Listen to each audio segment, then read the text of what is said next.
With breaking news happening now, this is Wave News. Stop walking towards me! Stop walking towards me! Stop! Stop! Stop!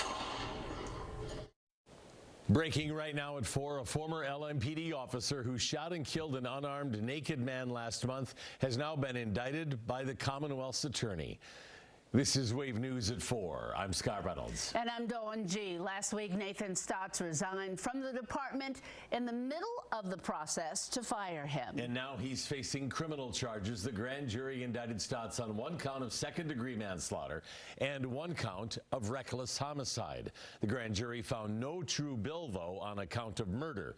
The charges stem from that shooting. It happened on March 30th, around 10 p.m. on Cromarty Way, after 911 calls came in about a man who had assaulted a group of women. When Stotts arrived, he ordered that man who was naked to stop walking at him, and then Stotts fired his gun. Now, this is the man Stotts shot and killed. His name is Martin Nitskin. He was 27 years old.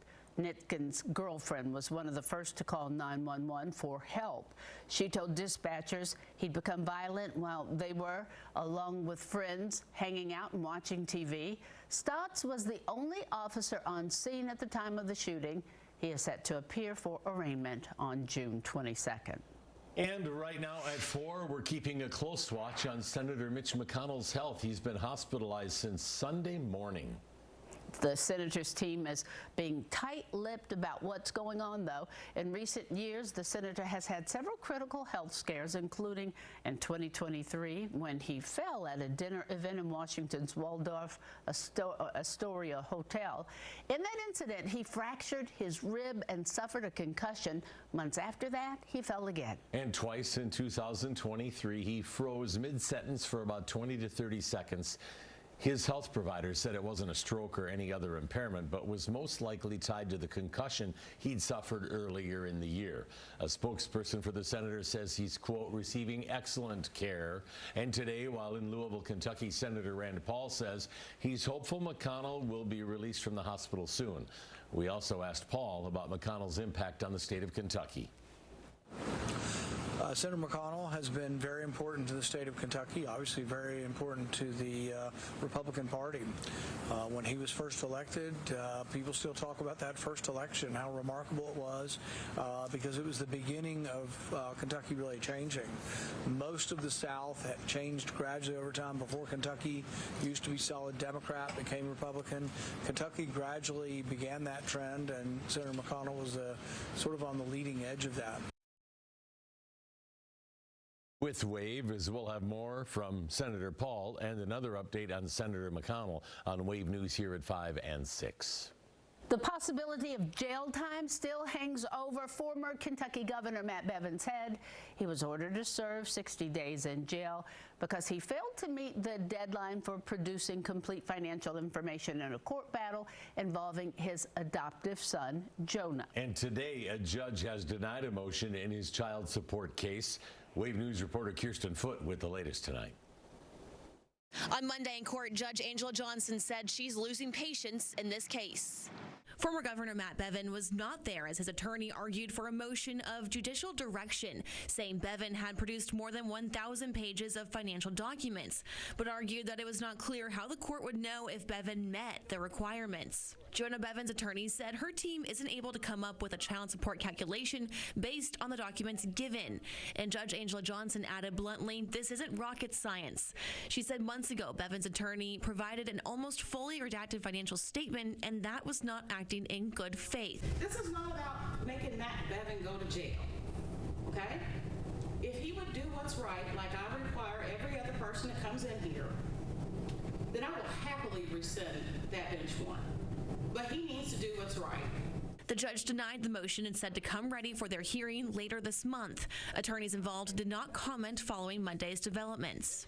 This case has another hearing set for later this month on July 28th. Reporting in Louisville, Kirsten Foote, Wave News.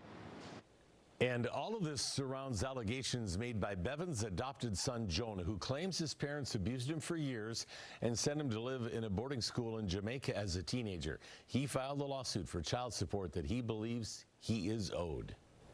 Well, talk about the perfect summer day. Look at that. Oh, my goodness, it's beautiful. That's clouds in blue, lower humidity, and temperatures in the 70s. Who in the world could ask for anything better than this, Scott? It kind of felt like late April out there. This can't be late June. Right, Kev?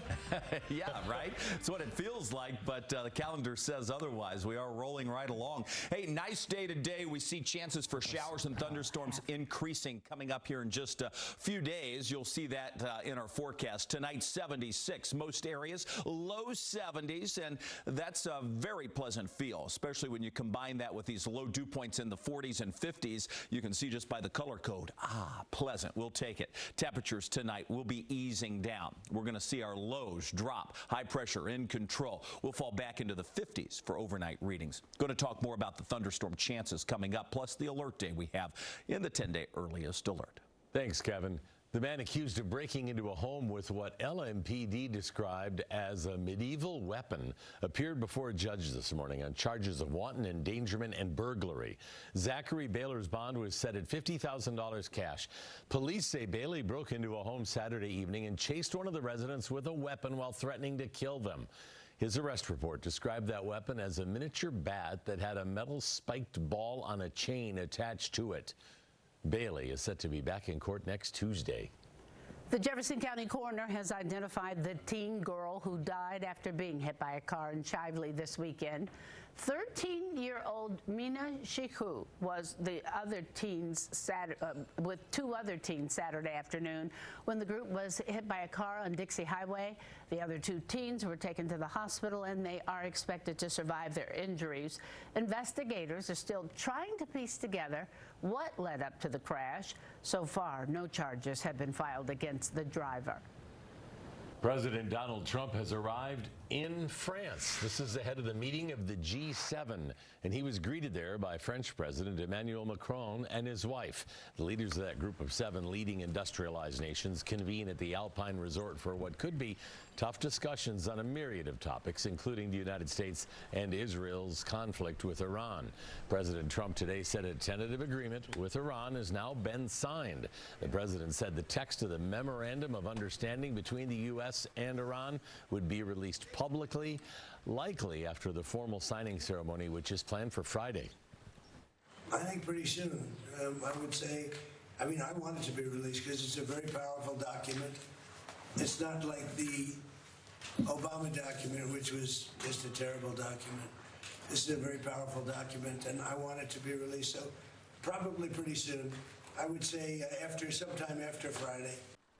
Now, with that tentative agreement in place, the president is expected to press leaders from around the world to help safely, fully reopen the waterway, help he's been asking for weeks. Both France and Britain said they would form a coalition to assist once the conflict was over, including the removal of mines.